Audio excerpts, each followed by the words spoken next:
에코프로와 금양을 보면서 상승할 때와 하락할 때를 볼게요. 당연한 말이지만 저점에서 상승 추세에 있는 종목은 골든크로스를 발생을 시키면서 올라가고요.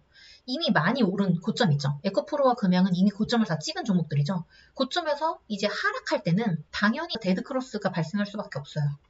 그래서 이것도 차트를 보면서 설명을 할게요. 에코프로를 보시죠. 자, 상승을 할 때 보면은 5일선을 찍고 가거나 11선을 찍고 11선을 찍고 이렇게 갑니다. 그리고 여기서는 21선 찍고 반등을 했다가 이격도를 줄이기 위해서 61선을 찍고 또 상승을 합니다. 우리는 이 재료가 이 재료 시황이 아직 끝나지 않았다라고 생각이 들면은 61선까지 충분히 눌려서 이렇게 횡보를 주고 있으면 이런 자리에서 또 매수를 해볼 수가 있는 거죠. 그러다가 정말로 이거는 고점 신호 같은 거래량 터진 음봉 두 개가 발생을 했어요. 그럼 그 다음부터는 하락을 할 수가 있겠죠. 하락을 할 때 고점 대비 이전 고점을 종가 기준으로도 넘지 못하고 있어요. 그쵸? 여기가 종가인데 258,600원을 넘지 못하고 있어요. 그러면서 5일선 아래로 일단 캔들이 기어 들어가요. 그러면서 5일선, 11선 데드크로스가 발생을 하죠. 주가가 고점에 있기 때문에 이 고점 신호는 고점에서는 당연하게 나올 수밖에 없는 거예요. 그러니까 이것도 5일선이 11선으로 들어갔으니까 데드크로스 위험해 뭐 이렇게 보실 게 아니라 주가 자체가 높잖아요. 주가 자체가 높은 상태에서 이전 고점보다 고점이 낮아지고 캔들이 5일선 밑으로 11선 밑으로 기어 들어가고 5일 이평선도 10일 이평선 밑으로 기어 들어가고 데드크로스가 발생하고 하면은 당연히 고점 신호라는 거예요. 그럼 여기서 일단은 매도를 하고 그 다음에 어디서 지지를 받는지를 그 다음에 기다려야 된다는 거예요. 그러면 계속 하락을 하죠. 하락을 할 때 보면은 이런 자리에서 반등이 나오는데 어디서 반등이 나온 거예요? 거래대금 터진 양봉. 거래대금 터진 양봉에서 반등이 나온 거잖아요. 양봉의 그 고점 부근에서. 그런 다음에 어디까지 반등을 했어요? 거래대금 터진 음봉 종가. 여기까지 반등을 한 거잖아요. 보이시죠? 그 다음 어디까지 내려갈 수가 있어요? 일단 여기까지 내려갈 수가 있는 거죠. 여기 고점들 그리고 여기 매물대 그죠? 여기 장대 양봉의 시가 이렇게 단기적으로 매도하고 그렇게 반등이 나오고 또 하락을 하고 여기서 장기 이평선 224일선에서 반등이 나왔어요. 근데 그걸로만 반등이 나왔을까요? 자, 여기서 보시면 여기서 거래대금 엄청 많이 터진 양봉들 이런 자리 다 의미 있는 자리라고 보일 수가 있는 거예요. 그런 자리니까 여기서 반등이 나온 거죠. 그리고 항상 밀리던 같은 자리에서 또 밀린 거고요. 이렇게 하락할 때는 당연히 의미 있는 자리에서 반등이 나오고 반등일 뿐이지 여기서 추세 상승으로 이어지지 않는다는 거를 아셔야 돼요. 이런 식으로 이해 가시겠나요? 추가적으로 반등은 나와도 추세 상승으로 이어지진 않는다. 여기는 어디인지 한번 볼까요? 나온 부분, 여기서 반등 나온 이런 부분, 여기서 고점으로 횡보를 했던 이런 부분을 여기서도 한 번 더 지지를 했다고 볼 수가 있는 겁니다. 근데 하락 중에 반등 지점 찾기는 꽤 어렵죠? 여기서 이렇게 횡보를 할 때, 여기를 지지하는 것 같은데 한 차례 반등이 나올 수 있겠다. 이렇게 생각할 수 있고, 여기서 하락을 하다가 여기서 살짝 머뭇거릴 때, 224일선 지지를 하고, 여기 앞에 이런 부분 지지하네. 여기서 한번 반등이 나올 수 있겠다 하면서 매수해서 이렇게 먹고 이럴 수는 있는데, 어렵죠. 사실상 찾는 게. 그리고 역배열이잖아요. 역배열을 하는 것보다는 정배열에서 노는 게 훨씬 더 안전하기 때문에 굳이 이런 자리 반등 먹겠다고 들어가시기보다는 그냥 정배열에서 눌림 찾는 게 훨씬 더 편한 매매 방법이지 않을까라고 생각을 합니다. 상승할 때는 5일선 눌림, 11선 눌림, 21선 눌림, 그 다음에 31선 눌림 차례로 발생했죠. 5일선 먼저 눌렸다, 11선 눌렸다가 21선 눌렸다가 그 다음에 31선 눌렸다가 여기는 한 45일선쯤 되려나요? 이게 눌림이 점점 정석적으로 눌림을 발생하면서 상승을 시켰어요. 그런데 이제 하락할 때는 이렇게 고점이 점점 낮아지면서 주가가 먼저 고점이 낮아지니까 이평선들도 5일선이 11선 데드크로스를 먼저 발생시키고 그 다음에 21선 데드크로스도 발생을 시키고 그 다음에 31선 데드크로스도 발생을 시키는 거죠. 점점 후행성으로 발생을 시키는 거예요. 그러면 우리는 여기서 일단 첫 번째 고점이 낮아졌을 때 여기서 캔들 자체가 5일선 밑으로 들어갔을 때 매도를 해야 돼요. 5일선 밑으로 기어 들어갔을 때 고점이 낮아지는 걸 보고 5일선 밑으로 기어 들어갔을 때 매도를 하는 거예요.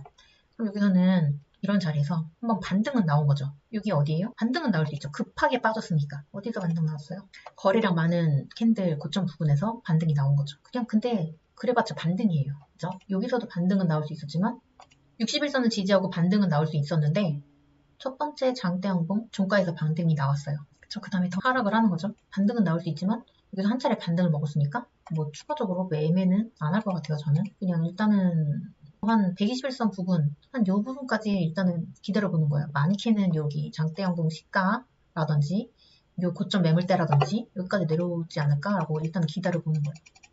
여기서는 또 의미 있는 자리라고 볼 수 있어요. 왜냐면 여기서 일단 거래량이 들어오고 있었고요. 그리고 앞에서 반등하고 무너졌었던 이런 부분을 돌파를 해줬어요. 이런 부분을 돌파를 해줬기 때문에 여기서는 의미 있는 자리가 될 수가 있어요. 그리고 61선까지도 회복을 해줬습니다. 맞고 떨어지던 61선을 회복을 해줬고요. 그렇기 때문에 여기서는 상승 추세로 이어질 수 있지 않을까. 여기서도 계속 거래량이 들어왔고, 그리고 이게 여기서는 이거를 여기 앞에 이 많은 매물대에, 앞자리 많은 매물대에 매물 소화봉으로도 작용을 할 수가 있겠죠. 이슈가 살아있다면. 이렇게 계속 상승 의지가 보여지고 있죠. 고점까지 갖다 붙여놨어요. 계속 대금은 들어오면서 한 차례 눌렸어요. 눌렸는데 추세를 아직 이탈을 하진 않았어요. 5일선을 지지를 하고 있고 여기서 작은 박스권이 그려져 있는데 여기서 매수를 해서 바로 이탈하면 손절, 상승함을 하면 수익을 낼 수가 있을 것 같아요. 이렇게 보이시나요? 그리고 이거는 거가 문봉이었잖아요. 그쵸? 그리고 이것도 역시 쌍봉일 수도 있고 여기 고점에 매물을 소화하는 캔들일 수도 있어요. 근데 여기서 분할 매도를 하고 물량을 더 가지고 가볼 수가 있겠죠. 이렇게. 왜냐면 여기가 매물 소화봉이라면은 더 많이 갈 테니까. 자, 이렇게 돌파를 했어요, 결국. 이것도 보시면 하락할 때 반등을 하면서 하락을 했고 상승할 때는 이제 거래량이 들어오면서 의미 있는 자리를 하나씩 돌파를 해주면서 상승 의지를 보여줘요. 그리고 그냥 상승할 때도 이런 식으로 눌림이 나온단 말이에요. 눌림이. 이격이 너무 커지면 안 되니까. 올라가다 또 이렇게 눌림이 나오고 눌림이 나오는 걸 보면서 매매를 하는 거죠. 이렇게 아시겠나요? 그리고 여기서도 이렇게 추세선을 그어볼 수가 있겠죠. 추세선 그었는데 여기서는 이제 추세를 돌파하는 양봉이 나왔어요. 추세 돌파하는 양봉 나왔으니까 여기서부터도 또 분할 매도, 여기서 분할 매도 해볼 수가 있는 거죠. 자, 추세를 돌파하지 않고 힘이 약해지면 거래하려고 했는데 힘이 약해지지 않았어요. 그러면은 여기서 추세를 이어서 그어봅시다. 아직 슈팅을 주지도 않았고 이건 이제 어떻게 해야 돼요? 여기랑 이어봐야 될 것 같아요. 그죠? 여기랑 이렇게.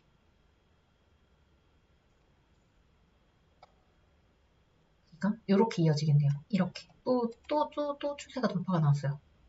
그렇죠? 그럼 이제 여기서도 계속 분할 매도를 하면서 가는데 추세에서 힘이 빠지는지 아니면 크게 추가 슈팅이 나오는지를 보면 되는 거죠. 힘이 빠지진 않았고 추세 고점이 맞았어요.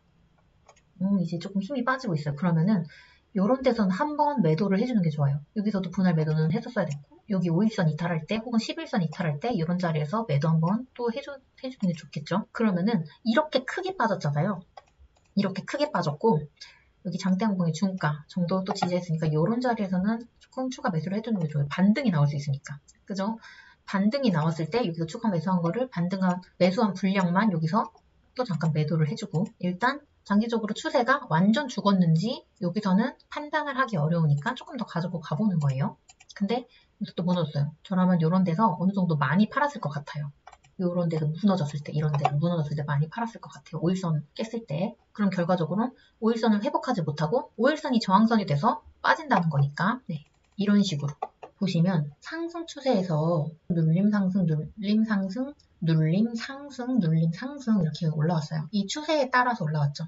추세에서 이제 힘이 약해지는 걸 보고 매도를 했고 그랬을 때 이 추세가 다시 상승 추세로 돌아가려면 여기와 버금가는 거래량을 가진 양봉이 의미 있는 자리를 돌파를 해줘야 돼요. 예를 들어서 여기서 맞고 떨어지던 이런 위치들을 이 고점을 돌파를 해준다든지 하는 상황이 필요해요. 여기서도 하락을 계속할 때 여기서 이렇게 지지를 하면은 여기 의미 있는 자리에서 한번 반등이 나올 수도 있겠다라고 생각을 해볼 수가 있는 거죠. 반등 안 나왔어요. 그러면은 여기 5일선 맞고 떨어질 때 바로 팔아야 돼요. 그러면은 이런 자리에서는 반등이 나올 수도 있지 않을까라고 생각을 해볼 수가 있는 거죠. 왜냐면 여기 시가 여기 지지했었던 라인이니까 그리고 여기 장기 이평선도 아래 거를 달고 올라왔으니까 그러면 이런 자리에서 반등이니까 매도를 한번 해볼 수가 있는 거예요. 이전에 다 매도를 했을 것 같은데 그리고 얘가 또 신기하게 여기서 또 대량 거래로 이런 매수가 들어왔어요. 그리고 아직 5일선을 지켜주고 있어요. 그러면 조금 더 봐볼 수가 있는 거예요. 5일선 지켜주고 있으면 여기까지는 볼 수가 있어요. 여기서 매수하고 여기 이탈하면 바로 매도하고 이런 식으로 볼 수가 있는 거죠. 여기서는 매도가 나갔어야 됐어요. 이렇게. 그쵸? 그래서 여기서 매수했던 거는 이런 자리에서 매도를 했으면 좋았겠고 만약에 매도를 못했다 하더라도 5일선 이탈할 때 바로 팔았어야 됐어요. 왜냐면 하락 추세에 있어요. 하락 추세에 있고 나오는 반등이라 가지고 그리고 이렇게 외바닥이죠.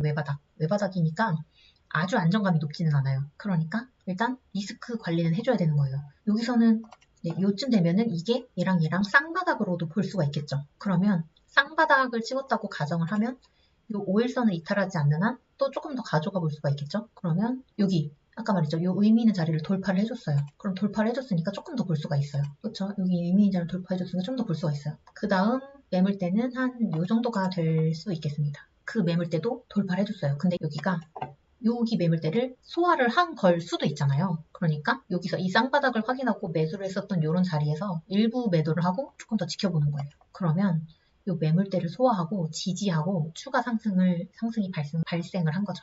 여기서도 이렇게 추세선을 이렇게 그어보면 추세를 이탈하는 양봉이 나왔어요. 그럼 여기서도 또 매도가 나가야 됐던 거고요. 여기에 선을 또 계속 그어야 돼, 선을. 여기가 아랫꼬리가 여기 앞에 요 자리를 지지를 해주네요. 그러니까 아직 기대를 해볼 만해요. 추가적으로 하락을 했는데 다시 여기까지 회복을 해줬어요. 그러니까 여전히 기대감은 살아있어요. 그럼 이런 자리에서 조금 더 매수를 해볼 수가 있는 거죠. 왜냐면 돌파를 하고 지지를 하는 거니까 결국은 여기 이 앞에 큰 매물대 혹은 여기에 박스를 돌파해서 상단을 지지를 했다는 거니까 여기서 매수를 해서 깨면은 버리는 거예요. 돌파해서 추가 상승이 나왔습니다. 그럼 이 추세를 좀 더 이어서 그려볼까요? 요렇게 이어서 그려볼 수가 있겠고 또 요렇게 이어서 그려볼 수가 있겠습니다. 얘는 연결하면 이렇게 높아지고 얘는 연결하면 이렇게 추세가 이어져요.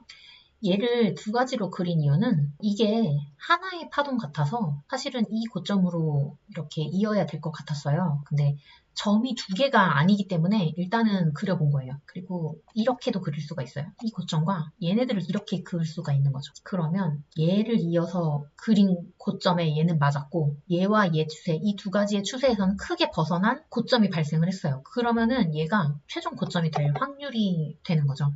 얘는 그거였잖아요. 시장 주도주였잖아요. 시장 주도주는 이렇게 추세를 크게 시세를 주고 하락하는 경향이 있으니까. 그리고 그 다음부터는 이제 하락 추세로 들어왔을지도 모르는 데드크로스가 이렇게 지속적으로 발생을 하고 있죠. 데드크로스 발생하고 반등하고 여기서 또 하락하고 반등하고 계속 강조를 드리는 건데 얘는 일단 고점이잖아요. 고점에서 데드크로스가 발생하는 건 당연한 거거든요. 그러니까 5일선이 21선을 이렇게 이탈했으니까 여기는 고점 신호야. 이것도 당연한 건데 고점이니까 고점 신호가 나오는 거예요. 크게 보세요. 크게 보면은 이게 엄청 고점이잖아요. 엄청 고점. 이것도 엄청 고점이잖아요. 여기서 고점 신호 안 나오는 게 이상한 거죠. 그쵸?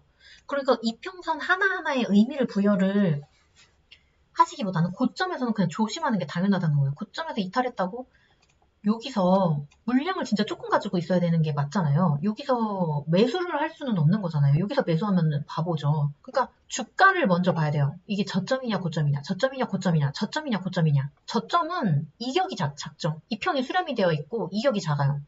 상대적으로 여기가 완전 더 저점에서는 더 이격이 작고 이평이 수렴이 되어 있죠. 이런 것이 그나마 안전하고 그 하락했을 때 손절 라인도 짧고 근데 이격이 이렇게 커졌어요. 이런 자리에서는 고점 신호가 당연히 나올 수밖에 없는 것인데 5일선, 21선을 이탈했으니까 고점이다. 이렇게 보지 마시라는 거예요. 이 추세 같은 거 다 그어보시고 여기서는 충분히 여기가 고점일 확률이 높아. 그 다음에 그러니까 굉장히 물량을 조금 가지고 있다가 그 다음에 이거 진짜로 이제 하락 추세 시작인가 보네 하면 여기서 다 팔아버리고 이 5일선 밑으로 캔들 기어 들어갈 때 다 팔아버리고 그러는 겁니다. 아시겠죠? 물론 이게 이 테마나 이 종목에 대해서 굉장히 잘 안다면 여기까지 끝까지 다 가져가실 수도 있겠죠. 근데 그러진 마시고 물량은 여기서 가장 많이 가지고 가실 수 있는 거고 점점 가면서 물량이 줄어드는 게 당연한 거라고 저는 생각을 합니다. 제가 아직 고수가 아니라서 그럴 수도 있는데 어쨌든 이런 추세를 그어가면서 추세보다 더 강해지거나 추세보다 약해져서 흐르거나 둘 중 하나라고 보시면 돼요. 그래서 지금 말씀드린 거는 골든크로스는 눌리면서 상승을 하고 데드크로스는 반등을 하면서 하락을 한다. 그리고 급등주의 반등. 급등하던 주식의 상승 초입에서는 3, 5일선 반등 자주 하고 8일선, 11선에서도 반등 자주 한다. 이거 앞에서 다 말씀드린 부분이에요. 5일선에서 반등 많이 나오고 11선, 그 다음에 21선 이런 데서 반등 많이 나온다. 정석적인 거는 5일선 반등 먼저, 10일선 반등 먼저, 그 다음에 20일선 반등 이런 식으로 점점 반등하는 위치가 점점 숫자가 커져요. 반등하는 이평선의 위치가. 왜냐면 이격도가 점점 커지기 때문이에요. 근데 정말 강한 제주반도체 같은 경우는 계속 11선 반등을 하면서 올라갔죠. 그래도 첫 번째 눌림은 대장주들은 첫 번째 눌림은 11선 반등에서 나올 확률이 높다. 이 정도는 조금 큰 힌트가 되는 것 같아요. 네, 금양도 5일선 반등, 11선 반등, 21선 반등, 31선 반등 이런 식으로 반등을 하면서 올라갔다. 제주반도체는 너무나 강했기 때문에 계속 11선 반등을 하면서 올라갔다. 그리고 2차 그래프 모양을 그리면서 올라갔기 때문에 추세선이 점점점 가파르게 그려진다. 그렇게 가파른 추세선의 끝에서도 더 추가 상승을 하거나 그 힘이 빠지면 고점 신호가 될 확률이 높다. 그리고 하락할 때 이평선까지 설명을 드렸어요. 하락할 때는 고점에서 하락을 하는 거잖아요. 고점에서 하락할 때는 일단 많이 오른 종목이라는 거죠. 당연히 데드크로스가 나와요. 데드크로스는 단기 이평 먼저 돌파하고 그 다음에 중기, 장기 이평순으로 데드크로스가 나오는 건데 데드크로스가 나오니까 고점이라는 게 아니고 이미 많이 올랐으니까 데드크로스가 나오는 거다. 많이 오른 상태에서는 무조건 조심을 해야 되는 거다. 그러니까 이평선 먼저 보고 접근하지 마시고 종합적으로 주가의 위치 그리고 뭐 바닥 대비 얼마나 올랐는지 그리고 추세적으로 얼마나 많이 상승을 했는지 파동이 얼마나 많이 진행이 됐는지 그런 걸 먼저 보시고 그 다음에 얘를 더 가져가도 되는가 마는가 뭐 그런 부수적인 판단을 하실 때 뭐 데드크로스까지 발생했네 좀 팔아야겠네 이런 식으로 생각을 해야 될지 단순히 단기 이평, 장기 이평, 데드크로스가 됐으니까 고점이다 라고 이렇게만 생각을 하시면은 오히려 고점에 물리실 수가 있어요. 그러니까 항상 조심하는 매매를 하셔야 된다. 단기 이평선을 이용한 매매는 좀 많아요. 좀 많고 좀 매매 수익을 내기 좋은 힌트가 될 수 있는 부분인데 이거는 따로 떼서 설명을 해드릴게요. 녹화한 시간이 너무 길어져가지고